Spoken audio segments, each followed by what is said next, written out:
నమస్కారం. వైబ్రెంట్ భక్తి టీవీ ప్రేక్షకులకు స్వాగతం. ముందుగా అందరికీ శ్రీకృష్ణాష్టమి, శ్రీకృష్ణ జన్మాష్టమి శుభాకాంక్షలు. కృష్ణుడిని చూసి ఈ తరం వారు ఏం నేర్చుకోవచ్చు? అసలు కృష్ణాష్టమి ఎందుకు జరుపుకుంటారు? కృష్ణుడి యొక్క తత్వం ఏమిటి? భగవద్గీత ఏం చెబుతోంది? ఇటువంటి విషయాలను మనతో పంచుకోవడానికి మనతో పాటు ఉన్నారు ప్రముఖ ఆధ్యాత్మికవేత్త, జ్యోతిష్యులు, వాస్తుశాస్త్ర నిపుణులు అయినటువంటి శివప్రసాద్ గురూజీ గారు. సో ఆయన అడిగి మరిన్ని విషయాలు తెలుసుకుందాం. నమస్కారం గురూజీ. ఆశీర్వచనం తల్లి. గురుగారు ఎలా ఉన్నారు? బాగున్నాం తల్లి. గురుగారు, అసలు కృష్ణుడు, రాముడు వీళ్ళంతా అవతారాలు. ఇవన్నీ పక్కన పెడితే అసలు దేవుడు అంటే ఎవరు? శ్రీ మహాగణాధిపతయే నమః. ఐం మహాసరస్వత్యే నమః. శ్రీ లలితాంబికాదేవియే నమః. దేవుడు అంటే ఎవరు? బాగుందమ్మా, గొప్ప ప్రశ్న, మంచి ప్రశ్న. ఇవాల్టి రోజున అక్కడక్కడ అసలు దేవుడు ఉన్నాడా ఏమిటి అనేటువంటి వాళ్లకు కూడా, అంతేకాకుండా చిన్నపిల్లలకు ప్రతి వాళ్లకు కూడా తెలియాల్సినటువంటి అవసరము ఉన్నది. దేవుడు అంటే ఎక్కడో ఉండడు, ఎప్పుడూ కూడా దైవం మానుష రూపేణ అన్నారు. మొట్టమొదట ప్రతి మనిషిలోనూ దేవుడు ఉన్నాడు అనేటువంటి భావనతో మనము ఉన్నాం. మరి దేవాలయాలు ఇవన్నీ, క్షేత్రాలు ఇవన్నీ ఎందుకు గురువు గారు అని కూడా అనుకోవచ్చును. అయితే మనము ఆరాధన అనేటువంటిది ఉన్నప్పుడు మనిషిని ఆరాధించటం అనేటువంటిది ఒక విధానమైనటువంటిది అయితే, మనిషిని ఆరాధించడం అంటే ఏంటి? మనిషిలో ఉండేటువంటి సద్గుణాలు, మంచితనము, ఎదటి వాళ్ళ మంచి ప్రవర్తన. మనం చెప్తుంటాం చూడండి, నేను ఆయన్ను ఆదర్శంగా తీసుకున్నాను అని. అది ఆరాధించడమే. ఆదర్శము అంటే ఏమిటి? ఆరాధించటం. ఓకే. ఆరాధన అనంగానే ముందు ఏమనుకుంటారంటే, ముందు ఒక స్త్రీ పురుషుణ్ణి, పురుషుడు స్త్రీని ఆరాధించినటువంటి విధమేమో అనుకుంటారు. ఆరాధించటము అనేటువంటి దానిలలో చాలా రకాలు ఉన్నాయి. అందువలన ఇప్పుడు గురువులను ఆరాధిస్తారు శిష్యులు. ఎందుకు ఆరాధిస్తారు అంటే, గురువు మనకు విద్య చెప్పి మన ఎదుగుదలకు మంచి మార్గదర్శకత్వాన్ని చూపించేటువంటి తత్వము ఉంటుంది కాబట్టి గురువుని ఆరాధిస్తాం. అలా దైవాన్ని ఆరాధించుకోవటము కోసము ఒక రూపము, ఒక ప్రతిమ, ఒక విగ్రహము అని పెట్టుకొని, దేవాలయము అనేటువంటిది పరమ పవిత్రమైనటువంటి స్థానము కాబట్టి అక్కడ మనం స్నానము చేసి యథావిధిగా దేవుడికి కావాల్సినటువంటి కాయ, కర్పూరము, పుష్పము, ఫలము, పత్రము ఇలాంటివన్నీ తీసుకువెళ్ళి, మేము తెలుసో తెలియకో ఏదైనా మా నడవడికలో కానీ మా చేతలలో కానీ ఏదైనా పొరపాట్లు ఉంటే సరిదిద్దగలిగినటువంటి వాడు ఎవడు? భగవంతుడు. ఆ భగవంతుడు అక్కడ ఉన్నాడు అనేటువంటి భావనతో మనం అక్కడికి వెళ్ళి, దేవాలయాలకు వెళ్ళి దర్శనం చేసుకోవటం అనేది జరుగుతుంది. నిజానికి దైవము అనేటువంటిది ప్రతి మానవుడిలోనూ, ప్రతి ప్రాణిలోనూ, ప్రతి చెట్టులోనూ, ప్రతి పుట్టలోనూ, ప్రతి విగ్రహములోనూ. అందుకనే ఇందుగలడందులేడని సందేహము వలదు చక్రి సర్వోపగతుండు ఎన్నెందు వెదకి చూచిన అందందే గనడు దానవాగ్రని వింటే. అయితే ఈ స్తంభములో చూపగలవా అంటే, ఎందుకు లేడు? ఉన్నాడు అంటే అక్కడ కదా. స్తంభ సంభవమైనటువంటి ఆ స్తంభములో ఆవిర్భావము చెందాడు నృసింహస్వామి అనేటువంటిది మనం వింటున్నాం. ఎక్కడైనా ఉన్నాడు. మనము భయముతో బ్రతకాలి. ఏ భయము లేకుండా మనిషి ఎప్పుడు బ్రతకకూడదు. నన్నెవరేం చేస్తారులే, నేనేమి చేసినా చెల్లుతుందిలే అని అనుకుంటే ఇవన్నీ కూడా ఇప్పుడు ఎవరు అడ్డగించరు. ఒక చిట్టాలో అన్నీ రాస్తూ ఉంటాయి. మనం చేసినటువంటి మన నిత్యము ఉదయము లేవంగానే చేసేటువంటి మంచి పని ఏమిటి, చెడ్డ పని ఏమిటి, ఇవన్నీ కూడా ఒక మనము మానవుడికి డైరీ రాసుకునేటువంటి అలవాటు కొంతమందికి ఉంటుంది చూడండి. అలా మన మహానుభావుడు చిత్రగుప్తుడైనటువంటి ఆయన రాస్తూ ఉంటాడు ఎవడి జీవితం. ఇంతమంది కోటాను కోట్ల ప్రజలు కదా గురువు గారు, మరి ఇంతమంది చేసేటివి ఒకేసారి అందరూ ఇక్కడ ఒకరు, ఇంకే వేరే దేశంలో ఒకరు, వేరే దేశంలో ఒకరు, ఇంకో దేశంలో ఒకరు, వాళ్ళు చేసేటువంటి పనులన్నీ ఎలా అవుతాయి? ఎట్లా అంటే మానవుడు కంప్యూటర్లు ఇప్పుడు ఒకే టైంలో అన్నీ ఎలా అయితే ఉద్యోగాల్లో పనిచేస్తుంటాయో భగవంతుడి దగ్గర చిట్టా కూడా వాటంతట అవే ఎక్కుతూ ఉంటాయి, ఏం పర్వాలేదు. అందుకని ప్రతి మనిషి కూడా భగవంతుడు అనేటువంటి మనం ఆయనకు భయపడాలి, భగవంతుడు ఉన్నాడు అనేటువంటి భావనతో మనం చేసుకోవాలి. భావనే కాదు, తప్పకుండా ఉన్నాడు అనేటువంటిది మనకు తెలుస్తూ ఉన్నది. ఎందుకంటే ఎప్పుడు పుడతామో మనకు తెలియదు, ఎప్పుడు భగవంతుడు మనకు ఒక సమయం ఎప్పుడైపోతుందో కూడా తెలియదు. ఇవి రెండూ మర్మగర్భముగా ఉంచాడు కాబట్టే మనుషుల యొక్క ఆటలు సాగుతూ ఉన్నాయి. ఇవి కూడా తెలిస్తే చెబుతూ ఉంటారు ఏదో మామూలుగా మాలాంటి వాళ్ళం జాతకాల్లో ఫలానా అనే పుట్టిన తర్వాతనే ఏ సమయానికి పుడతారు అటో ఇటో కావచ్చు. సమయం మామూలుగా డాక్టర్ల దగ్గరికి పోతే ఈ సమయానికి కాన్పవ్వచ్చు, ఇవాళ రేపో అంటారు. ఈ ఘడియలకే ఈ విఘడియలకే అని చెప్పలేరు. అనుకున్నా కాస్త అటు ఇటు బయటికి రావటం జరుగుతుంది. అందుకని దైవం అనేటువంటి వాడు ఉన్నాడు కనుకనే అందరము మనుషులమే అయినా మన ముఖాలు వేరు, అందరికీ అవయవాలు ఒకటే రకమైనటువంటివి ఉండినా మన ముఖ కవళికలు వీళ్ళు ఫలానా వీళ్ళు ఫలానా అని మనమంతా బొమ్మలమే తల్లి. భగవంతుడు ఆడుకునేటువంటి బొమ్మలం. మనము చిన్నపిల్లలకు మన పిల్లలకు ఎలా అయితే బొమ్మలు తెచ్చిస్తామో అలా మనతో భగవంతుడు అలా ఆడుకుంటూ ఉంటాడు అని భావన.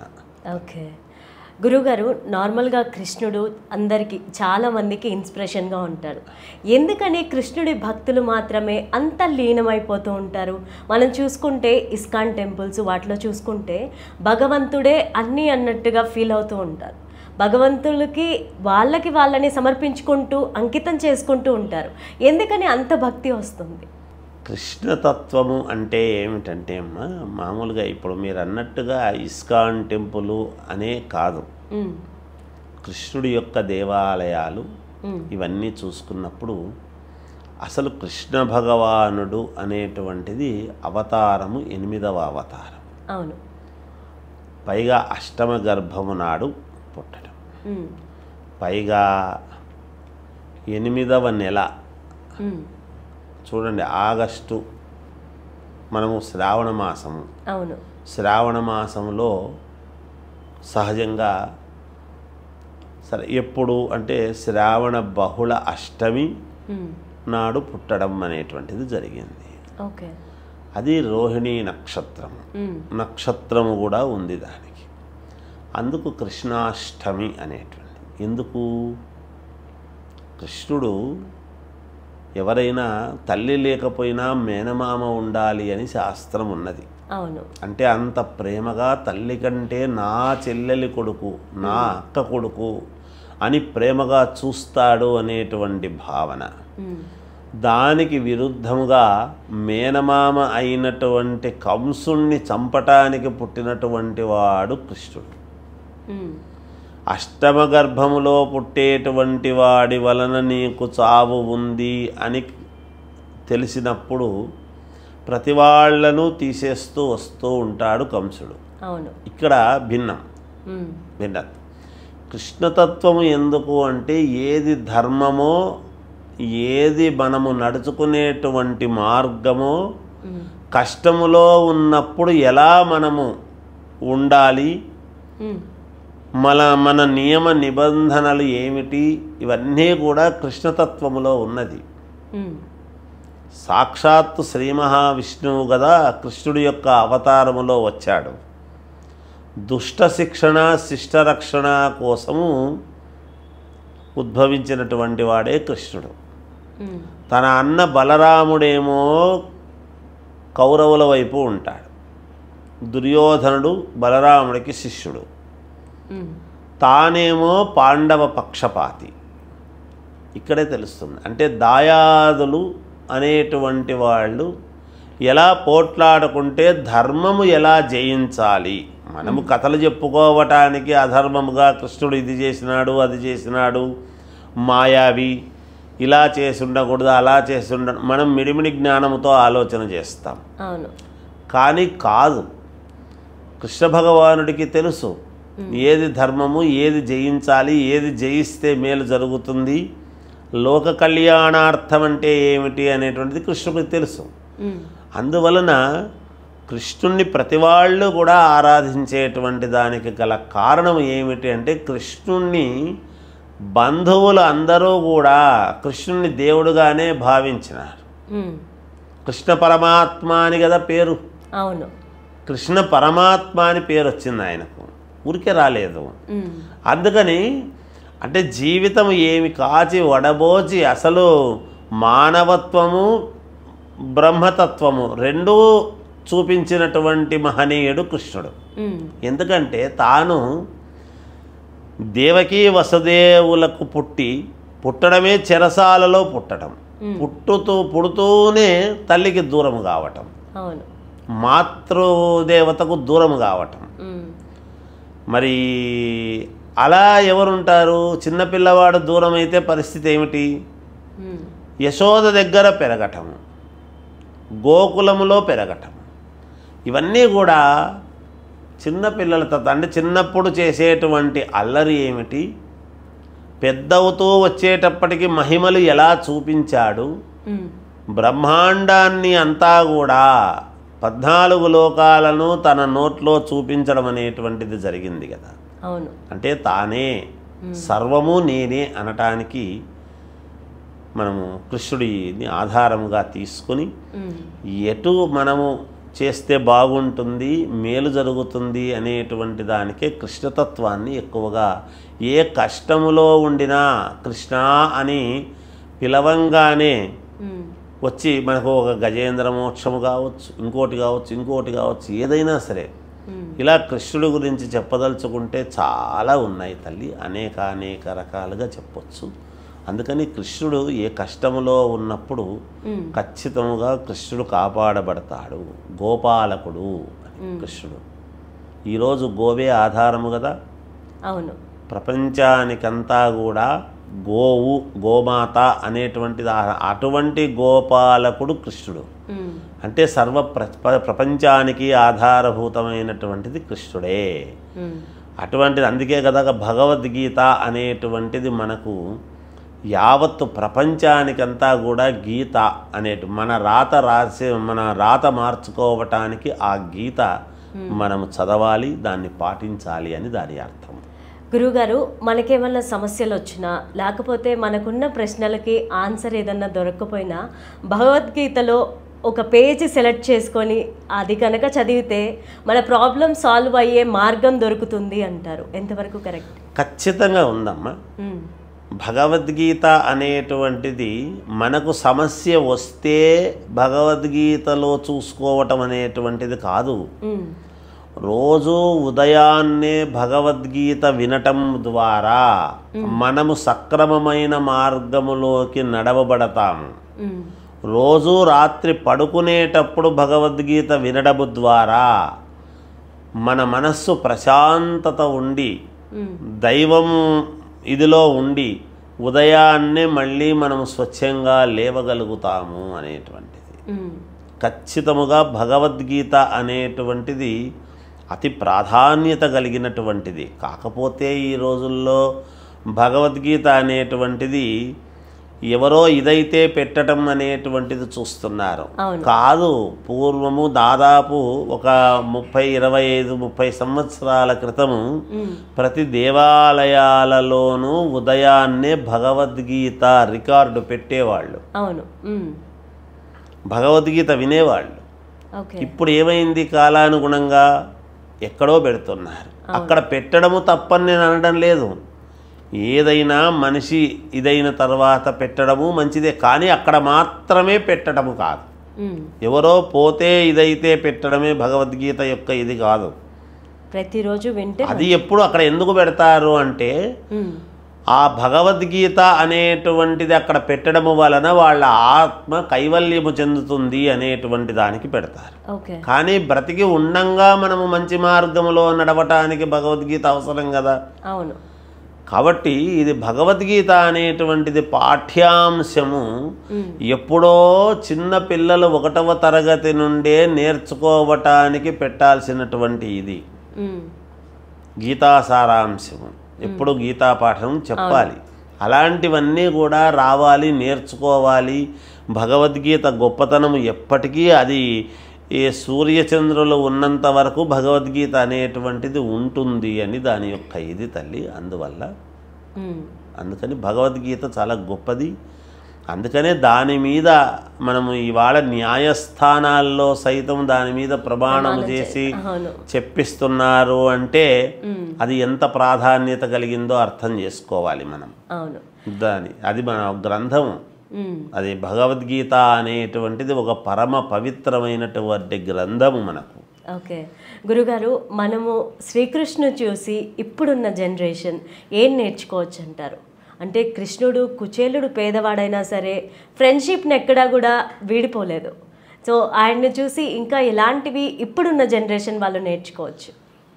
అమ్మ, ఇప్పుడున్న జనరేషన్ నేర్చుకోవాల్సింది ఏమిటి అంటే స్నేహము అనేటువంటిది కూడా చాలామంది ఏం చెప్తుంటారంటే నీ స్థాయికి తగిన స్నేహం చెయ్యి అనేటువంటి ఆలోచనలు చెప్తుంటారు. ఇక్కడ స్నేహానికి స్థాయి అనేటువంటిది కాదు చూడాల్సింది నిర్వచనం. మనస్సు, గుణగణాలు అవి ముఖ్యం. ఎందుకంటే అమ్మా, పుట్టుకతో ఎవరూ కూడా డబ్బు సంచులను పట్టుకొని పుట్టరు. అవును. పోయేటప్పుడు ఎవరూ 1 రూపాయి కాయిన్ కూడా చేత తీసుకుపోరు. మధ్యలో వస్తుంది సంపద అనేటువంటిది. అది వాళ్ళు శ్రమపడేటువంటి విధానము కావచ్చు, వాళ్ళ తెలివితేటలు కావచ్చు, వాళ్ళ దీన్ని బట్టి వస్తుంది.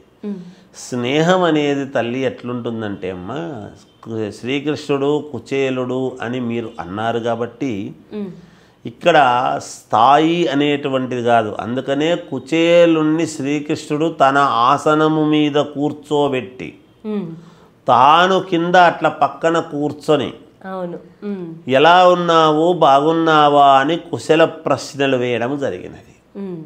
తన స్నేహితుడి పేదరికము గురించి కృష్ణుడికి తెలియదా? జగన్నాటక సూత్రధారి, సర్వ ప్రపంచము ఆయన కన్నుసన్నులలో నడుస్తూ ఉండేటువంటిది. ఇక్కడ మనం అర్థం చేసుకోవాల్సింది ఏమిటంటే అమ్మా, నాకు ఇది కావాలి అని పోయి అడగనిదే ఎవరు చెయ్యని పరిస్థితి. అవును, అడగాలి నోరిడిచి, నాకు కావాలి అని. అందుకనే అడగనిదే అమ్మైనా పెట్టదు. అమ్మా ఆకలి అవుతుంది అంటే రానాయనా పెడతాను అని కదా పెడుతుంది. మనం తెలుసుకుంటున్నాము. నా స్నేహితుడు కదా, ఆ మాత్రం ఆయనకు తెలియదా నాకేం కావాలనో ఇస్తాళ్లే అని మన పాటికి మనం ఉంటే ఉపయోగం లేదు. పోయి ఒక్కసారి కనిపిస్తే అడగకపోయినా, అడగలేదు నిజానికి కుచేలుడు, నాకు ఇది కావాలని అడగలేదు. ఏం తీసుకువెళ్తాడు ఆయన పేదవాడు? ఒక స్నేహితుడి ఇంటికి వెళుతూ ఉన్నప్పుడు పెద్దల దగ్గరికి కానీ, రాజుల దగ్గరికి కానీ, చంటి బిడ్డల తల్లుల దగ్గరికి, అంటే పిల్లలు పుట్టారు చేశారు అంటే వెళ్ళినప్పుడు కానీ, దేవాలయాలకు వెళ్ళినప్పుడు కానీ ఉత్త చేతులతో వెళ్ళరాదు అనేటువంటిది ఇటువంటి విధానాలని బట్టి వచ్చినదే. వెళ్ళక స్నేహితుడి దగ్గరికి వెళుతున్నాను, నేను ఏమున్నాయని తీసుకువెళ్ళను అని చూస్తే అతనికి పరమ ప్రీతికరమైనటువంటి అటుకులు చాలా ఇష్టం కృష్ణుడికి. ఎంత ఇష్టము అంటే వెన్న, అటుకులు, ఇవి ఇలా గుప్పిళ్ళు నోట్లో తినుకుంటూ ఉండేటువంటి వాళ్ళు. అటుకులు ఇష్టము అంటే ఆ అటుకులు మడికి చాలా ప్రాధాన్యత. దానికి మైల ఉండదు అటుకులకు. టెంకాయ, అటుకులు, గరక, దర్భ, ఆవు పాలు, ఆవు పంచితము, ఆవు పేడ, వీటికి ఆవు నెయ్యి ఎవరైనా అమ్మవచ్చును, ఎవరైనా పట్టుకురావచ్చు. ఎంత అపవిత్రులు వాటిని పట్టుకున్నా వాటి యొక్క పవిత్రత వలన వాళ్ళు పవిత్రులు అవుతారు తప్ప ఇవి అపవిత్రము కావు. ఓకే. అటువంటి పరమ ఇదైనటువంటి అటుకులను చిన్న మూటలో కట్టుకు వెళ్ళి ఆ మూట విప్పలేక ఇంత చిన్న నేను తీసుకొచ్చానే, ఏమనుకుంటాడో ఏమో అనేటువంటి ఆ భావనతో తెరిచేటప్పటికి నాకు ఇంత ప్రీతికరమైనటువంటివి చిన్నప్పుడు ఎప్పుడో తిన్నటువంటివి తెచ్చావు మిత్రమా అని చెప్పి అవి తినంగానే అతనికి ఐశ్వర్యము పెరిగింది. రెండవ గుప్పెడు తింటే ఇంకా పెరిగింది. మూడవది కూడా తింటే సర్వ ప్రపంచము తనతో సహా తన స్నేహితుడికి దాసీత్వం చేయాల్సి వస్తుంది అనేటువంటి భావనతో మూడో చేయి తింటున్నప్పుడు పట్టుకుంటారు వచ్చి. కృష్ణుడు అంత మైమరచి ఇస్తున్నాడు. ఆ అటుకులను చూడంగానే, స్నేహితుడిని చూడంగానే, అంటే స్నేహం అనేటువంటిది ఈ కాలము పిల్లలు ఎవరు చేయాలనుకున్నా డబ్బులను చూసి చేయకూడదమ్మా. స్నేహితుడి వ్యక్తిత్వాన్ని బట్టి, మంచితనాన్ని బట్టి స్నేహం చేయాలి. అతనికి ఏముంది ఏమి లేదు అని కాదు ఇక్కడ కావాల్సింది. ఇప్పుడు ఒక లాయర్ కొడుకుంటే ఏ మినిస్టర్ కొడుకునో లాయర్ కొడుకులనో మనం స్నేహం చేయాలి, కానీ చిన్న కొట్టాల్లోనూ నివాసం పనిచేసుకునేటువంటి వాడిని స్నేహితుడిగా చేసుకుంటే ఎట్లా అంటే అది తప్పు. అలా ఉండకూడదు. స్నేహం అనేటువంటిది ఎప్పుడూ కూడా ఒక మనిషి ఎదటివాడి యొక్క గుణగణాలను, వాడి నడవడికను బట్టి వాడితో స్నేహం చెయ్యాలి తప్ప కలువ పువ్వు బురదలో పుడుతుందమ్మా, అమ్మవారి దగ్గర చేరుతుంది. అవును. ఏం పన్నీరు గుంటలో పుట్టదు కలువ పువ్వు. మరి అందుకని ఎవరిలో ఏముంటుందో తెలియదు. స్నేహము చెయ్యాలి అంటే కృష్ణుణ్ణి ఆరాధించేటువంటి వాళ్ళందరూ కూడా కృష్ణుని యొక్క ఇది చూస్తే మరి కుచేలుడితో చేసినట్టుగానే ఎవరితోనైనా చేయవచ్చును. చేసినప్పుడు కదా మనము నలుగురికి ఉపయోగపడగలుగుతాము. మనతో పాటు బాగా కార్లు, బెంజు కార్లు, విమానాలు, ఫ్లైట్లో ఉండేటువంటి వాళ్ళతో చేరితే మనం 5 స్టార్ హోటల్స్లోనో 7 స్టార్ హోటల్స్లోనో తిరగలం. అవును, అది తప్పేమీ లేదు. కానీ ఒక పేదవాడి కుటుంబంలో ఉండేటువంటి వాడిని మనం స్నేహం చేసుకున్నామంటే, వాడిని మనతో పాటు తిప్పగలిగినామంటే వాళ్ళ కుటుంబాలు ఆ లైను అక్కడ కుటుంబాల దగ్గర ఉండేటువంటి వాళ్ళంతా కూడా ఇగో మావాడు ఆ పెద్దవాడికి ఫ్రెండ్ అండి ఇక్కడ అని చెప్పుకొని ఎంతమంది తరిస్తారు అనేది కూడా ఆలోచన చేయాలి కదా. అవును, అలా ఉండాలమ్మా. స్నేహం అనేది ఎప్పుడు కూడా నిజాయితీతో కూడినటువంటి స్నేహం ఉండాలి. అంటే పెద్దవాళ్ళల్లో నిజాయితీ లేదని నేను అనను, కానీ వీళ్ళల్లో కొంచెం కష్టపడేటువంటి తత్వం ఉండేటువంటి ఇది ఉంటుంది కాబట్టి వాళ్ళ ఇది వేరు. స్నేహం యువత అనేటువంటిది ఉండొచ్చు, పెద్దవాళ్ళల్లోనూ మంచి గుణగుణాలు ఉండేటువంటి వాళ్ళు ఉంటారు, అంత మాత్రాన వాళ్ళతో చేయకూడదని కాదు. కానీ స్నేహం అనేటువంటిది ఉన్నవాళ్లకు ఒక రకము, లేని వాళ్లకు ఒక రకము ఉండదమ్మా. ఎవరితోనైనా ఎదుటివాడి యొక్క గుణగణాలను బట్టి చేయాల్సినటువంటి విధానం ఉంటుందని తెలియజేస్తున్నాను. గురుగారు, మనం పురాణాల ప్రకారం చూసుకుంటే కృష్ణుడు అష్టమి రోజు పుట్టాడు కాబట్టి అన్ని కష్టాలు పడ్డారు అని చెప్పి అంటూ ఉంటారు. అష్టమి రోజు నార్మల్ జనం పుట్టినా అదే కష్టాలు ఉంటాయా? ఆయన భగవంతుడు కాబట్టి మేబీ అన్ని ఉండొచ్చు అంటారా? ఇక్కడ ఒకటి మనం అర్థం చేసుకోవాలమ్మా.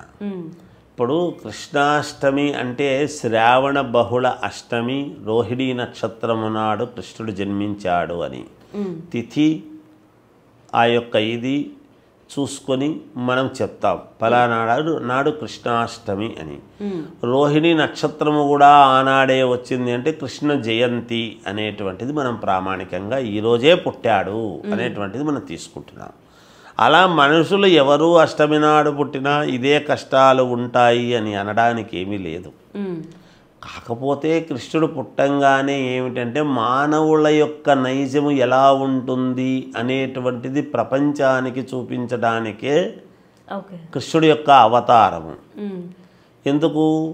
పుట్టంగానే చిన్నపిల్లవాడుగా ఉన్నప్పుడే కష్టాలు పడటము, ఆ కష్టాలు పడి వేరే చోట మారుతల్లి దగ్గర పెరగటము, సొంత కన్న తల్లి దగ్గర కాకుండా పెరిగిన చోట ఎటువంటి వాతావరణంలో అల్లరి చిల్లరిగా ఇవన్నీ కూడా పనులు చేయటము. అంత అల్లరి చేసినా అందరూ చాలా ప్రేమగా చూసినారే తప్ప ఎవరూ కూడా ఇది చేయలేదు.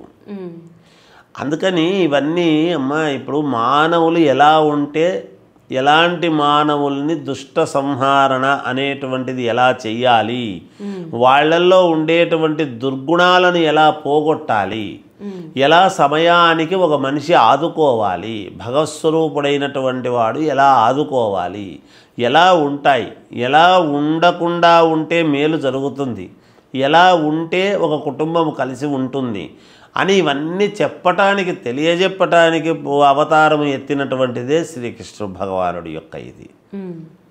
అందువలన ఆ రోజు పుట్టినారని మరి అదే తిథి రోహిణి నక్షత్రం వాళ్ళందరూ కూడా కష్టాలు పడతారని అలా ఏమీ ఉండదమ్మా. ఎందుకంటే నక్షత్రం అదే కావచ్చు, ఇదే కావచ్చు, లగ్నము వేరే పుట్టుంటారు. ఏ సమయానికి ఏ లగ్నానికి పుట్టారు, ఉన్న గ్రహస్థితులు ఏమిటి అలా ఉంటాయి. కాకపోతే మనమేం చెప్పుకుంటామంటే శాస్త్రము అష్టమి నవములు కష్టదినములు అని. అష్టమి నాడు పని చెయ్యం మనం. అవును, అష్ట కష్టాలు పడతాము ఎందుకులే అని. అష్టమం అంటే ఏమిటి, అష్ట అంటేనే 8. ఆ అష్ట కష్టాలు పడతాం మనం ఎందుకులే అనే ఉద్దేశంతో ఆ అష్టమి నాడు మాత్రం ఎటువంటి పనులు చెయ్యం, అష్టమి తిథి. అందువలన గురుగారు, కృష్ణుడు చిన్నప్పటి నుంచి కూడా వెన్న దొంగిలించడం, అల్లరి చేయడం దగ్గర నుంచి ఋషులకి కానీ మునులకి కానీ వాళ్ళ తపస్సుకు మెచ్చి వరాలు ఇవ్వడం దగ్గర నుంచి, అలాగే భగవద్గీత బోధించడం దగ్గర నుంచి, అర్జునుడికి గీతోపదేశం చేయడం దగ్గర నుంచి కూడా ఈ లైఫ్ సైకిల్ మొత్తం చూసుకుంటే ఇప్పుడున్న వాళ్ళు ఆ లైఫ్ సైకిల్లో ఏ అలవాట్లు అలవర్చుకుంటే మంచిదంటారు డెవలప్ అవ్వడానికి? మనము మామూలుగా ఇది భగవద్గీత చిన్ని కృష్ణుడి యొక్క దీని దగ్గర నుంచి మనం చూసుకున్నామంటే అమ్మ, చిన్నపిల్లలుగా పుట్టినప్పుడు ఏం చేస్తాము, అందరూ అల్లరి చేస్తాం, చిన్న చిన్న దొంగతనాలు చేస్తారు. ప్రతివాడు ఏదో ఒకటి అక్కడ ఉండే తీసుకోవాలా అంటే దాన్ని దొంగతనం అనకూడదు. నీ ఇల్లు నా ఇల్లు అనేది తెలియదు కదా. ఇప్పుడు అబ్బాయి చాలా బాగున్నాడు అని పిల్లవాడిని ఎత్తుకుంటే వాళ్ళ ఇంట్లో ఏదో ముట్టుకుంటాడు, వాళ్ళ ఇంటికి పోగానే వాళ్ళ బొమ్మలు వాడుకుంటారు, లేదా వాళ్ళది ఏదో నచ్చింది తీసుకుంటారు. తీసుకుంటే ఆ పిల్లవాడు దొంగతనం చేసినాడు అనడానికి లేదు. ఈయనకు వెన్న దొంగ అనేటువంటి పేరు. అంటే ఏమిటి, వెన్నను ఎక్కువగా ఆమె యశోదాదేవి పాలు చిలుకుతూ మజ్జిగ చిలుకుతూ వెన్న తీసి పెట్టడము, ఆ వెన్నను ఈయన తినటము, దొంగిలించటము, అదొక ఆనందము. పిల్లలు చేస్తే ఆనందం, ఎవరు చేసినా ఆనందంగానే భావిస్తాం. ఎలా తీసుకుంటాడు చూడు, ఎలా తింటాడు చూడు అని సంతోషపడతాం. అలాంటివన్నీ చేస్తూ మరి రాక్షసులను సంహరించటము కూడా చేశాడు ఆయన. అంటే తెలుసు ఆయన కారణజన్ముడు, ఎందుకు పుట్టాడో తెలుసు, ఆయనకే తెలుసు. కాబట్టి అలా పెద్దగా అవుతూ వచ్చే కొద్దీ ధర్మము వైపు నిలబడ్డాడు. యాదవ కులములో పుట్టాడు ఆయన. అందుకని గోపాలకుడు, పశుపాలకుడు, శ్రీకృష్ణుడు అనేటప్పటికీ అందుకనే కదా ఆయనకు వెన్నంటే ఇష్టము. అంటే గోవులు బాగా పాలు ఇవ్వటము చేయటము, గోవులను పాలించటము చేయటం, ఇవన్నీ కూడా చేసుకుంటూ వస్తాడు. అలాంటిదే మనుషులు దుష్ట శిక్షణ శిష్టరక్షణ చేయడం కోసమని ఒక ధర్మము వైపు నిలబడటం అనేటువంటిది ఉన్నది. అలా కృష్ణుడు చేసినటువంటి, కృష్ణుడిని ఆదర్శముగా తీసుకుంటే ధర్మం వైపు నిలబడి ఉండేది చూసుకోవాలి. ప్రతి దాంట్లోనూ మనము చేసినటువంటి పనుల్లో రెండూ ఉంటాయి. అయితే ఆయన లీలలు దాన్ని తప్పు అనడానికి లేదు.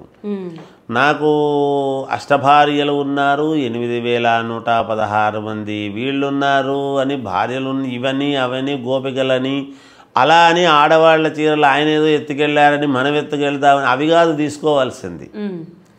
అవన్నీ ఎందుకు ఆయన అవన్నీ చేశాడు అంటే కొంతమంది ఆడవాళ్లలో ఉండేటువంటి అహంభావాన్ని కూడా తీసేయటానికి అలా చేశాడు. అది మనము గమనించాలి. అందుకని కృష్ణుడు ఏది మంచో ఏది మనము తీసుకోవాలనో అవి తీసుకోవాలి. పురాణాల్లో చెడ్డవి తీసుకోరాదు. రావణాసురుడు శివుణ్ణి ఎలా ఆరాధించాడు, ఎలా ఆత్మలింగాన్ని పొందాడు, ఎంత తపస్సు చేస్తేనో కదా మరి శివుడు ప్రత్యక్షమవుతాడు. అది చూడాలి ఎలా ఆరాధించాడు అని. అంతేగాని సీతామ్మవారిని ఎలా చెరపట్టాడు అలా చెరపడదాము అనేటువంటి భావన రాకూడదు. మానవులకు ముందు నెగటివిటీ వైపు వెళుతుంది మనసు. ప్రతిదీ పాజిటివ్ వైపు కనుక మనం చేశాము అంటే ప్రతి మనిషిలోనూ దేవుడు ఉన్నాడు అన్నట్టుగా ప్రతి మనిషి కృష్ణుడుగా ఉండొచ్చు, సందర్భాన్ని బట్టి ప్రతి మనిషి రాముడుగాను ఉండొచ్చు అనుకుంటే. అందుకనే కదా సర్వేంద్రియానాం అని మనము ఇంద్రియాలను నిగ్రహముగా ఉంచుకోగలిగినటువంటి వాడు మహనీయుడు. ఎక్కడ దేన్ని ప్రదర్శించాలనో, ఎక్కడ ఎంత వాడాలనో అంతే వాడాలి. ఆ విఘ్నత తెలిసినటువంటి వాడు మహనీయుడు ఎప్పుడూ కూడా. ఆ ఇంద్రియ నిగ్రహ శక్తి అనేటువంటిది చాలా అవసరము ప్రతి మనిషికి కూడా. అవి లేకపోతే చాలా తేడాలు వస్తాయి. వాడే దుర్మార్గుడు అవుతాడు. ప్రతి మనిషిలోనూ మానవుడు దానవుడు ఇద్దరు ఉంటారు. సందర్భాన్ని బట్టి అక్కడ దానవుడు అనేటువంటి కోపంగా ఉండే క్రూరుడు లేస్తాడు. ఆ క్రూరుడు లేచినప్పుడు నా విఘ్నత నేనెవరు, నేనేమిటి, నాలో ఎందుకు ఈ రాక్షసుడు బయటికి వస్తున్నాడు, వాడిని రానియకుండా చూడాల్సినటువంటి బాధ్యత వేరేవాడికి బాధ్యత లేదు, మనకే ఉంటుంది. మనమే అణిచేసుకోవాలి. ఇక్కడ ఇది సబబు కాదు, ఇది రానియకూడదు అంటే మనం దృష్టి ఎంతసేపు పాజిటివ్ వైపు ఉంటే లోపల ఉండేటువంటి వాడు బయటికి రాడు కదా. కాబట్టి ప్రతి మనిషిలోనూ రాక్షసుడు ఉంటాడు, మానవుడు ఉంటాడు. మానవత్వాన్ని ఎక్కువగా చూడాలి కానీ రాక్షసత్వాన్ని బయటికి తేరాదు అనేటువంటిది ఆలోచన. గురుగారు, ఇప్పుడంతా కూడా మైథాలజీ వైపు టర్న్ అవుతూ వస్తున్నారు. మైథాలజీకి సంబంధించి చాలా సినిమాలు కూడా తీస్తున్నారు. అండ్ కృష్ణుడి గురించి కూడా చాలామంది సినిమాలు తీయడం జరిగింది, అవార్డులు తీసుకోవడం జరిగింది. ఇలాంటివన్నీ చూస్తున్నప్పుడు మీకు ఎలా అనిపిస్తూ ఉంటుంది? గొప్పతనము కదమ్మా. ఎవరు చేసినా, ఇప్పుడు రాముడి గురించి చేసిన పురాణాలలో ఉండేటువంటి ఇప్పుడు సప్త ఋషులు చిరంజీవులలో ఉండేటువంటి వాళ్ళవి తీస్తూ ఉండినా, లేదు కృష్ణుడి గురించి తీస్తూ ఉన్నా, ఇలా ఏవి తీస్తూ ఉన్నా మన పురాణాలు మన తరం వరకు వచ్చాయి. ఇప్పుడు మన తర్వాత తరం వాళ్లకు కూడా చేరాలి కదా, ఉండాలి కదా. వాటిని భద్రపరిచి వాళ్లకు ఏమిటి ఇది అసలు కృష్ణుడు అంటే ఏమిటి, రాముడు అంటే ఏమిటి, ఎలా ధర్మాన్ని నిలబెట్టారు, ఇవన్నీ కూడా మన తర్వాత తరం వాళ్లకు కూడా తెలియజెప్పటానికి చాలా ఉన్నతమైనటువంటి మార్గం అమ్మ. దృశ్యము అనేటువంటిది, సినిమా అనేటువంటి ప్రభావము ప్రజలలో చాలా వరకు మారుమూల గ్రామాలకు కూడా చొచ్చుకొని పోయేటువంటి వ్యవస్థ అయింది ఇప్పుడు. పూర్వం అంత లేకపోయినా. అందుకనే కదా ఆంధ్రదేశంలో నేను చాలా చోట్ల చెప్పాను, ఆంధ్రదేశంలో మనకు ఏమిటి అంటే పురాణాలు చదివే వాళ్ళు ఉన్నారు.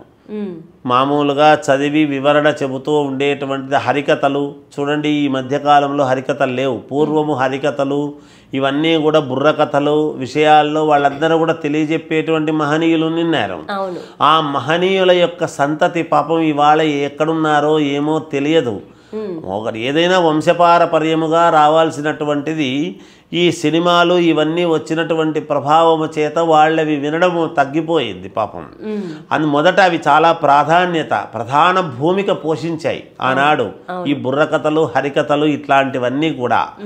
ఇవన్నీ ఒక ఎత్తు అయితే నందమూరి తారక రామారావు గారు, ఎన్టీ రామారావు గారు మహనీయుడు.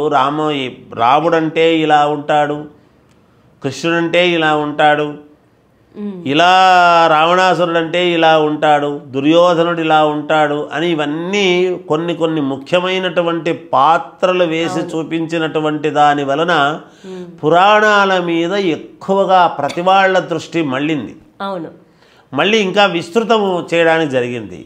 ఇవాళ తీసేటువంటి డైరెక్టర్లు కావచ్చు, నిర్మాతలు కావచ్చు, సినిమాల వాళ్ళు ఇంకా వాటిని అడ్వాన్స్డ్గా ఏదైనా కొత్తగా చూపించాలి అని ఇప్పుడు అన్నీ కొంచెం గ్రాఫిక్స్ వ్యవహారము చాలా వచ్చాయి. ఆనాడు అయోధ్య ఎలా ఉందో ఈనాడు రూపకల్పన చేసి ఎలా ఉంది అని చూపించగలుగుతున్నాం మామూలుగా 3D వ్యవహారంలో. అలాగా మధురా నగరము కూడా ఎలా ఉన్నది అనేటువంటి భావనతో చేసి శ్రీకృష్ణుడి యొక్క ఇది కూడా చెబుతున్నారు, చేస్తున్నారు. అంటే ఇవన్నీ కూడా మనం అభినందించాల్సినటువంటి విషయమే. కానీ వక్రీకరణ అనేటువంటిది లేకుండా ముఖ్యంగా ఉన్నది ఇంకా ప్రజలకు చిన్నపిల్లలకు కానీ మిగతా వాళ్ళకు కానీ దగ్గరయ్యేట్టుగా తీసేటువంటి విధానంలో ఏదైనా వాడుకొని చేస్తే చాలా బాగుంటుంది, మేలు జరుగుతుందని నా భావన. ఓకే గురుగారు, చాలామంది ఇళ్లలో కృష్ణాష్టమి చేసుకుంటూ ఉంటారు. కృష్ణాష్టమి ఉదయం పూట నార్మల్గా పూజ చేసుకొని సాయంత్రం ఉట్టి కొడుతూ ఉంటారు. అలాగే ఇంటి వాకిట్లో కృష్ణుడి పాదాలు వేయడం జరుగుతుంది బియ్యం పిండితో. దాని యొక్క విశిష్టత ఏంటి, అసలు ఎందుకు అలా వేస్తారు? అంటే అమ్మ, నిజానికి ఈ ఇంట్లోకి కృష్ణుడు రావటము చేయటము అనేటువంటిది మనం ఒకటి మంచి ఏదైనా ఎక్కడున్నా నేర్చుకోవాల్సిన అవసరం ఉంటుంది. మనకంటే కూడా తమిళనాడు వాళ్ళు కొంచెం ఎక్కువగా కొన్ని పాటిస్తూ ఇలాంటి వ్యవహారాలు చేసేవాళ్ళు. అలా చూసి మన వాళ్ళు నేర్చుకోవడంలో ఏమిటంటే, కృష్ణుడు మన ఇంట్లోకి రావాలి, చిన్నపిల్లవాడు చిన్ని కృష్ణుడు, అందుకే బొమ్మలు ఇవన్నీ కూడా పెట్టి బొమ్మల కొలువు పెట్టి మన పిల్లలకు కూడా కృష్ణుడి వేషం వేసి నెమలి పింఛాలు అవి పెట్టి కృష్ణుడిలాగా తయారు చేసి తల్లులందరూ కూడా యశోదలాగా తయారయ్యి ఆనందంగా గడుపుకునేటువంటి పండుగ కృష్ణాష్టమి. ఎందుకు అంటే కృష్ణుడంతటి తెలివితేటలు, కృష్ణుడంతటి నలుగురికి ఉపయోగపడేటువంటి వ్యక్తి, ఆపదలు వచ్చినా ఆపదల నుండి బయటికి కాపాడగలిగినటువంటి శక్తి కృష్ణుడికి ఉంది కాబట్టి అలాంటి శక్తి రావాలని, అలాంటి ఇదిలో ఉండాలి అనేటువంటి భావనతో ప్రతి తల్లి కూడా కృష్ణాష్టమి నాడు పిల్లలను కృష్ణుడిలాగా తయారు చేసి ఆ చిన్ని పాదాలు అనేటువంటిది ఇంట్లోకి వేయటం జరుగుతుంది. ఇది దాని సారాంశము, అంతే ఏమీ లేదు. కృష్ణాష్టమి అనేటువంటిది కూడా మన పండుగ. మన భారతదేశంలో ప్రతి వాళ్లకు తెలుగువారి యొక్క పండుగలాగా అన్ని పండుగలు కాబట్టి మనము ఎంతో సంతోషంగా చేసుకునేటువంటి పండుగలే ఇవన్నీ కూడా. పిల్లలకు సంబంధించినటువంటి పిల్లలందరినీ రమ్మని ఒక ఇంటికి ఆనందంగా వాళ్ళకి కావాల్సినవి ఏవో అవి ఇవి ఇచ్చి, పిల్లలు లేని ఇల్లు కాదమ్మా. ఎప్పుడూ కూడా ఇంట్లో పిల్లలు తిరుగుతూ ఉంటే ఆ ఇల్లు శోభ అనేటువంటిది, మీరు ఒక 1000 లైట్లు, మనం క్రికెట్ ఆడేటువంటి వాళ్ళ స్టేడియంలో ఎన్ని లైట్లు ఉంటాయో అంత వెలుగు ఇంట్లో పిల్లలు ఉంటే ఉంటుంది గాక, దాని అర్థం అది. గురుగారు, అలాగే కృష్ణాష్టమి రోజున వెన్నని ప్రసాదంగా ఇస్తూ ఉంటారు. బృందావనంలో ఇప్పటికీ కృష్ణుడు తిరుగుతూ ఉంటారని చెప్తూ ఉంటారు. అంటే నిజంగానే కృష్ణుడు ఇప్పటికీ తిరుగుతూ ఉంటారా? ఈవినింగ్ అయితే టెంపుల్ క్లోజ్ చేసి భక్తులందరినీ కూడా బయటకు పంపించడం జరుగుతుంది అని చెప్పి నేను విన్నాను ఎక్కడో. అది ఎంతవరకు నిజమంటారు? ఇక్కడ ఏమవుతుందంటే అమ్మ, ఒకటి ఆలోచన చేయాలి, మనం చెప్పాలి. మనం మామూలుగా తులసీమాత పూజ అని చేస్తుంటాం. అవును. కృష్ణుడికి తులసిమాల అంటే చాలా ప్రాధాన్యత, చాలా ముఖ్యం. అందుకనే తీర్థంలో తులసీ దళం వేసి మనము తీర్థమిస్తుంటాం సహజంగా. అవును. ఆ తులసీ దళం, తులసిమాల అనేటువంటిది కృష్ణుడికి పరమ ప్రీతికరమైనటువంటిది కాబట్టి తులసీమాతను కృష్ణుడు కూడా తులసి మాత, తల్లి అనేటువంటి భావనతో చూశాడు.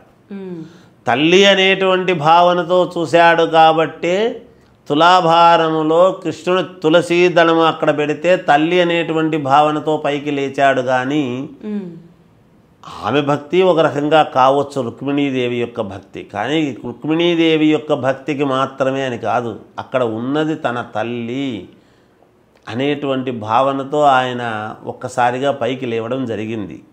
ఆ త్రాసు దీంట్లో తులాభారంలో ఆయన కూడా తల్లిగా భావించాడు.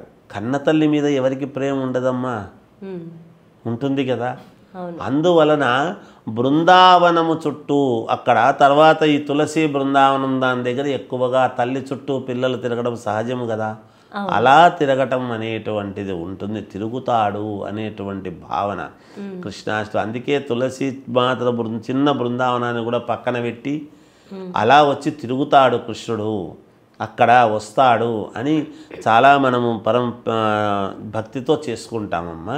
ఆ తులసి బృందావనానికి కూడా మనము పూజ చేసుకునేటువంటి కారణము అందువల్ల అలా తిరగడం ఉంటుంది. కాబట్టి ఆ తిరుగుతూ ఉన్నప్పుడు మనము ఎక్కువగా అక్కడ అడ్డము లేకుండా ఉంటే ఆయన సంతోషంగా తిరగటానికి మేలవుతుంది అని కాస్త దూరం వెళ్ళడం తలుపులేసి మనం నివేదన చేసినా కూడా చేసిన తర్వాత కాసేపు కర్టన వేసి పక్కకు వచ్చి కూర్చుంటాం. ఎందుకు? ఆయన తింటాడు అనేటువంటి భావన. అందుకనే తిండికి ఎప్పుడు కూడా మరుగు అని. కన్నతల్లి తన బిడ్డకు పాలు ఇస్తున్నా కాస్త అటు తిరిగి ఇవ్వటము మరుగు అనేది అవసరము అనేటువంటిది. ఎవరికైనా తిండి పెడుతున్నారంటే కూర్చోండి కాసేపు భోంచేసి వస్తాను లోపలికి పోయి తిని రావడం జరుగుతుంది. ఇవాళ అలా లేదనుకోండి, బయటనే నిలబడి రోడ్ల మీదనే నిలబడి వాళ్ళ అవసరార్థము ఆహారాన్ని తీసుకుంటూ ఉన్నారు.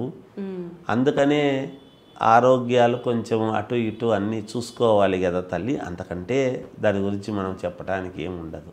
ఓకే గురుగారు, చాలామంది కూడా ఒక వ్యక్తిని చూపించి ఎగ్జాంపుల్ చెప్పాలంటే వీడు రాముడు కాదు కృష్ణుడు అంటూ ఉంటారు. కృష్ణుడు భగవంతుడే కదా, ఎందుకని అలా పోలుస్తూ ఉంటారు? అంటే అమ్మ ఇక్కడ మనం అర్థం చేసుకోవాల్సింది ఏమిటంటే రాముడు ఏకపత్ని వ్రతుడు. మరి శ్రీకృష్ణుడు సత్యభామ, రుక్మిణి, జాంబవతి దేవి, ఇలా సత్రాజిత్తుడు యొక్క ఇది జాంబవతి, ఇలా కొంతమందిని చేసుకున్నాడు అనేటువంటిది మనకు పురాణాలు చెబుతూ ఉండేటువంటి. సరే, అవసరార్థం ఎవరి ఒక్కొక్కరి లీల ఒక్కొక్క రకంగా ఉంటుంది. అవును, రాముడు శ్రీ మహావిష్ణువు యొక్క అవతారమే, కృష్ణుడు శ్రీ మహావిష్ణు స్వరూపమే. రెండు వేరు కాదు. ఇక్కడ మనం గుర్తించాల్సింది అది ఒకటి. అయితే ఇక్కడికి వచ్చేటప్పటికి ఏమైంది అంటే మానవులతో దైవత్వానికి సంబంధం ఏర్పడింది. అక్కడ రాముడు మానవుడుగానే పుట్టి దైవత్వాన్ని పొందినటువంటి తత్వం. అవును, మానవుడుగా పుట్టి ఎలా ఉండకూడదు మానవుడుగా పుడితే ఎటువంటి నియమాలు పాటించాలి అనేటువంటివి దృష్టిలో పెట్టుకొని ధర్మాన్ని మాత్రమే నమ్ముకొని ధర్మాన్ని పట్టుకొని దేవుడైనాడు రాముడు. ధర్మాన్ని తాను ఎలా నిర్వర్తించాలి అనేటువంటిది మాయచేత ఇలా చేయాలి అని చూపించాడు కృష్ణుడిగా. ఇక్కడ ఓకే, ధర్మాన్ని అక్కడ పట్టుకున్నాడు, పాటించినాడు. ఇక్కడ ధర్మం ఎలా చేయాలని చూపించినాడు కృష్ణుడు. వీళ్ళు మానవులు తీసుకునేది ఏమిటి అంటే కృష్ణుడిలాగా ఏదో నేను చిన్న దొంగతనాలు చేస్తాను, కృష్ణుడిలాగా ఇంకేదో చేస్తాను అనేటువంటి మాట. అది రెండూ దైవత్వానికి సంబంధించినటువంటివే. కానీ ఆ చేసేటువంటి చేష్టలు ఏవైతే ఉంటాయో అవి కొంచెము దైవము చేస్తే మనకు మేలు, కానీ మానవులు చేస్తే ఎంతైనా మానవులమే కదా, అవి చేయకూడదు. మనము కృష్ణుడు అనుకుంటే ఆయన ఏం చేయగలిగినాడు? ఆయన విరాట్ స్వరూపము చూపించగలిగినాడు. వెంటనే ఆయన్ను పట్టుకోవాలి అనగానే ఒక్కసారిగా ఆయన స్వరూపాన్ని మార్చినాడు. మనం మార్చగలమా? లేదు. అలా కాగలమా? లేదే. అలా ఉన్నట్టుండి వచ్చి అక్షయ పాత్రలో ఇలా వండుకొని తినండి అని చూపించాడు. మనం చేయగలుగుతామా? మనం కష్టపడితే కానీ బియ్యం తెచ్చుకోలేము. కనుక అవి కాదు మనం తీసుకోవాల్సింది. కృష్ణుడి ధర్మాలు ఏమిటి, కృష్ణుడు మనకు చెప్పింది ఏమిటి, భగవద్గీతలో ఏం చెప్పాడు అంటే కర్మలు చేయుట నీకు అధికారం ఉన్నది, కానీ కర్మఫలాన్ని ఆశించడము నీకు అధికారం లేదు అన్నాడు. నువ్వు ఏది ప్రతిఫలం ఆశించకుండా చెయ్యి, నీకేమివ్వాలో నేను ఇస్తాను అన్నాడు భగవంతుడు. నాకు అది కావాలా, నాకు ఈ బంగళా కావాలా, నాకు ఈ ఇల్లు కావాలా, నాకు పలానా పోస్టు కావాలా అనే కామికముతో చేయడం కాదు. నాకు ఏం కావాలో నీకు తెలుసు తండ్రి అనేటువంటి భావనతో నువ్వు చేయి, నీకు ఇస్తాను. ఇయ్యలేదు కదా నేను ఎందుకు చెయ్యాలి అని అట్లని కర్మలు చేయుట మానరాదు అన్నాడు. మానేస్తే ఎట్లా? నీకు ఒక జీవితాన్ని భగవంతుడు ప్రసాదించినాడు. ఈ దేహం అనేటువంటిది అద్దె శరీరం. ఆ ప్రాణం అనేటువంటిది అది ఎన్నాళ్ళు ఉంటుంది లోపల అంటే మనము పూజిస్తూ మన ధర్మాన్ని మనము పాటించేంత వరకు ఇదే మనం రెంటు కట్టడం ఉంటుంది. ఆ సమయం అయిపోతే ఖాళీ చేసి వెళ్ళిపోతుంది. భగవంతుడు తీసేస్తాడు నిర్దాక్షిణ్యంగా.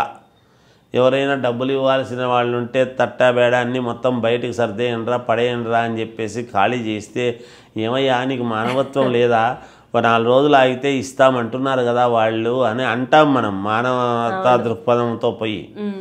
అట్లా అడిగేది చేసేది కూడా ఉండదు భగవంతుడి దగ్గర. నిర్దాక్షిణ్యంగా ఇచ్చినప్పుడు తీసుకున్నావా లేదా, అందుకని నాది నాకు కావాలని చెప్పి తీసుకుని వెళ్ళిపోతాడు ఆయన.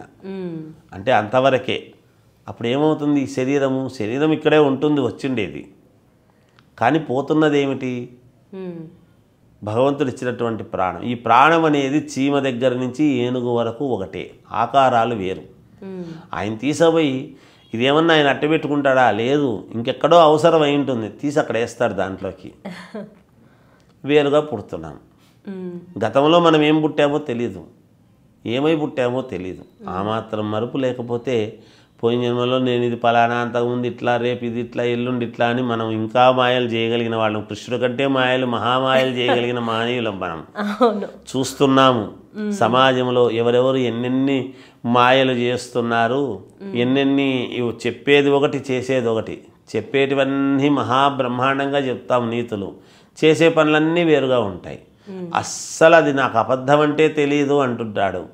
చెప్పేటివన్నీ అబద్ధాలు, ఎదుటి వాళ్ళు గ్రహిస్తారనుకుంటారో లేదో భగవంతుడికి ఎరుక. అలా ఉంటుంది మానవ జీవితం అమ్మ. అలాగే గురువుగారు, ఇప్పుడు చాలామంది కూడా భగవంతుని పేరు చెప్పుకొని స్వామీజీలు, బాబాలు వీళ్ళందరూ పుట్టుకొస్తూ ఉన్నారు. స్టిల్ ఇప్పటికీ కూడా వాళ్ళని నమ్మే వాళ్ళు, ఫాలో అయ్యే వాళ్ళు ఉన్నారు. అలాంటి వారికి మీరేం చెప్తారు? నేను అమ్మ ఇట్లాంటి వాళ్ళది అంటే ఎట్లుంటుందంటే అమ్మ, కొంత ఇటువంటి వాళ్ళ ముసుగులో కొంత తప్పులు చేసేటువంటి వాళ్ళ వలన నిజమైనటువంటి వాళ్లకు ఇబ్బందులు కలుగుతూ ఉంటాయి. కరెక్ట్. ఇప్పుడు ఒక పేరు రావాలి అంటే ఎంత కష్టపడితేనో ఒక పేరు అనేది వస్తుంది. అవును. ఆ పేరును నిలబెట్టుకోవడమా, క్షణికావేశాల కోసము పోగొట్టుకోవడమా అనేటువంటిది వాళ్ళ నడవడికను బట్టి ఉంటుంది. అవును. వాళ్ళ వ్యక్తిత్వాన్ని బట్టి ఉంటుంది. నిజంగా స్వామీజీలు, బాబాలు అనేటువంటి ఇదితో ఉంటే అది అలాగే ఉండిపోతే బాగుంటుంది. కానీ ఇప్పుడు ఉదాహరణకు మనము షిరిడి సాయిబాబాని తీసుకుంటాం. దేవుడు కాదు అని కొంతమంది, ఏదో భూతమని కొంతమంది, మరి విగ్రహాలు పెట్టి కొలిచి ఆరాధించేటువంటి వాళ్ళు కొంతమంది. ఏది ఏమైనా దైవాంశ సంభూతుడు ఆయన. నేను దేవుడినని ఆయన ఎక్కడ చెప్పుకోలేదు. అవును. కానీ దేవుడు ఎప్పుడవుతాడు, తన చుట్టూ ఉండవాళ్లను, తన వాళ్లను, తనను నమ్ముకొని ఉన్నటువంటి వాళ్ళను కాపాడుకున్నప్పుడు కదా దేవుడు అవుతాడు. కరెక్ట్. ఇప్పుడు ఇంటింటికి ఆయన బిచ్చమెత్తుకొని తీసుకొని ఆయన భిక్ష చేసినాడు అంటే ఆయన తిండి ఆయన సృష్టించుకోలేని వాడు ఆయన దేవుడు ఎట్లవుతాడు అంటే కాదు. మనము చేసినటువంటి పాపాలు ఎలా పోవాలి, ఆ భిక్ష ద్వారా పోవాలి. అందుకనే పూర్వము ప్రతి వాళ్ళ ఇండ్లల్లోనూ ఎవరు వచ్చినా ముందు మా ఇంట్లో భోజనానికి రండి, భోంచేయండి అని చెప్పేవాళ్ళు. ఆ భోజనము పెట్టడము ద్వారా వాళ్ళు చేసినటువంటి పాపాలు చాలా వరకు దహించకపోయేటివి. ఈ రోజుల్లో ఇంట్లో వాళ్ళకు పెట్టడమే కష్టమై బయట హోటల్లోకి పోయి తింటున్నాం మనం. ఇంకొకరికి భోజనాలు ఎక్కడ పెట్టగలుగుతున్నాం?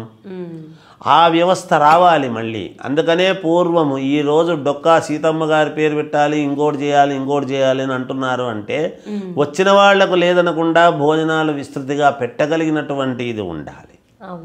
అలా పెట్టగలిగితే, ఎందుకంటే దానములలో అన్నదానము మిన్న. అన్నం ఒక్కటే మనము కడుపు నిండితే చాలు అనేది. మిగతాది మీరు ఏది ఇచ్చినా తే అంటారు, ఎన్ని గుడ్డలు ఇచ్చినా ఇమ్మంటారు, ఎన్ని నగలు ఇచ్చినా కావాలంటారు, ఎంత డబ్బు ఇచ్చినా కావాలంటారు, ఏదైనా కావాలంటారు. ఒక్క అన్నము మాత్రం కడుపు నిండితే ఇంకా చాలు, నాకు వద్దు అని నోటి వెంట వచ్చేది అన్నమే కడుపు నిండితే. అందుకని అన్నదానము అనేటువంటిది జరగాలి. అలా జరిగితే ఎక్కడ జరిగినా సంతోషమే. నిజంగా చాలా వరకు ఒక సందర్భము, పండుగలు, విశేష పుణ్యదినాలు, పర్వదినాలలో కొంతమందికి అని అన్నము, ఒక్కొక్క ఇల్లు కనీసం అంటే ఒక 5 మందికో 2కో అన్నము ఒక పండుగ పూట పెడుతున్నాము అంటే చాలా వరకు మనము జన్మల పుణ్యఫలము దక్కుతుంది అన్నము, అన్నదానము వలన అన్నాడు. 7 జన్మల పుణ్యఫలం అన్నారు అన్నదానం వలన. ఇవన్నీ చాలా ఉన్నాయి తల్లి, అలా చేసుకోవాలి. అలాగే గురువుగారు, ఇప్పుడున్న జనరేషన్లో అన్న తమ్ముల మధ్య కానీ అక్క చెల్లెల మధ్య కానీ రిలేషన్ అనేది అంతగా ఉండట్లేదు. ముఖ్యంగా అన్న చెల్లెల మధ్యలో ఆస్తి తగాదాలు కావచ్చు, ఇంకే విషయమైనా గొడవలు జరుగుతున్నాయి. కృష్ణుడిని ఆ విషయంలో మనం ఇన్స్పిరేషన్గా తీసుకోవచ్చు. ద్రౌపది పిలవగానే అన్న అని వస్తాడు. సో ఇప్పుడున్న జనానికి మీరేం చెప్తారు? ఎలా ఇన్స్పైర్ అవ్వచ్చు కృష్ణుడిని చూసి? కృష్ణుడిని చూసి ఇన్స్పైర్ కావాలి అంటే అమ్మ, అక్కడ ఆపద సమయములో ఉన్నప్పుడు అన్నా అని పిలవంగానే ఆయన వచ్చి పరుగు పరుగున ఆమె యొక్క ఇదిని ఎలా అయితే కాపాడాడో, అలాగే ప్రతి అన్న కూడా చెల్లెలు నాకు మా అన్న ఉన్నాడు అనేటువంటి ధైర్యాన్ని అన్నలు ఇవ్వాలి. ముఖ్యంగా చెల్లెలు కూడా అన్నను అంతే ఆర్తితో అభిమానించాలి. ఇక్కడ రెండూ ఉన్నాయి. అయితే ఇప్పుడు ఈ రోజుల్లో ఉండేటువంటి యువత కూడా సాధ్యమైనంత వరకు అన్నా చెల్లెలు అంటే ఉండరు అని మనం అనుకోవడానికి లేదు, కానీ ఉంటున్నారు. ఎక్కడైనా ఎక్కడో చిన్న చిన్న ఆస్తి తగాదాలు అవి ఇవి రావటము వలన ఒక తల్లి గర్భవాసమందు పుట్టినటువంటి వాళ్ళు అమ్మ, ఈ చేతికి ఈ 5 వేళ్ళు ఎలాగో ఒక తల్లికి తన కడుపున పుట్టినటువంటి పిల్లలందరూ కూడా అలాగే. అందుకని ఒకరు బాగుంటే ఇంకొకరిని పైకి తెచ్చుకోవాల్సినటువంటిది చేయూత అనేటువంటి మాట అంటాం మనం. అలా చేయూతను ఇచ్చి తల్లిదండ్రులు బ్రతికి జీవించి ఉండంగానే వాళ్లకు మనము చేసేటువంటిది ఏమిటి అంటే నమస్కారాలు కాదు తల్లిదండ్రులకు పెట్టాల్సింది. ఆ తల్లికి 2-3 ఎప్పుడైతే పుట్టుంటారో ఒకడు బాగున్నా ఆ మిగతా వాళ్ళను కూడా తనతో పాటి పైకి తెచ్చుకున్నాడు అనేటువంటిది ఆ తల్లి బతికిండంగా తల్లిదండ్రులు వాళ్ళ గనక కళ్ళారా చూస్తున్నారు అంటే అంతకంటే తల్లిదండ్రులకు చేయాల్సినటువంటి పుణ్యమైనటువంటి పని ఇంకోటి ఉండదు. మనము మాతృదినోత్సవం వచ్చినాడో తల్లిని పక్కన కూర్చోబెట్టుకొని విపరీతముగా పొగిడి ఇగో శాలువాలు గప్పి లేదా దండలు వేసి మా తల్లికి నమస్కరిస్తున్నాము అని ఇలాంటివి చేసి మిగతా వాళ్ళని పట్టించుకోకుండా ఉండి అలా కాదు అంటే దాన్ని ఎవరు అడగరు. అవును, ఏ సమాజం అడిగింది నిన్ను నమస్కారం చేయమని నీ తల్లికి? కదా, అవును, ఎవరు అడగలేదు కదా. ఎవరు అడుగుతారు? ఏ సమాజం అడిగింది నిన్ను నీ కుటుంబాన్ని పైకి తెచ్చుకోమని? నీకు ఉండాలి. నీ పుట్టుకకు సార్థకత నీకు తెలియాలి. నేను ఎందుకు పుట్టాను, నేను ఎవరి కోసం పుట్టాను, నేను ఏ కారణం చేత పుట్టాను, ఎవరు నా చిన్నప్పుడు నాతో ఆడుకున్నాడు.